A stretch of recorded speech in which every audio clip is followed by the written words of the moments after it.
Мы думали, этот пол уже не спасти. Но обо всем по порядку. Решили на даче освежить пол. Долго думали, чем мы ему можем помочь. В очередной раз красить мы его не захотели. И, наткнувшись на самоклеющийся ковролин, решили, вот оно, наше решение.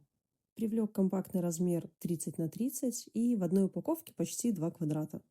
Посмотрев отзывы, нам понравилась идея шахматной раскладки. Поэтому решили взять 2 цвета – темный и светло-серый. Также ковролин имеет направление Орса. И мы решили чередовать не только цвет, но и направление с горизонтального на вертикальное. Пол имеет неровности, и мы беспокоились, что ковролин их передаст. Но, к нашему счастью, ковролин оказался достаточно плотным и скрыл практически все изъяны нашего пола. Клеить такие панели лучше с первого раза. А иначе при переклеивании есть шанс оторвать их с основанием, как это получилось у нас.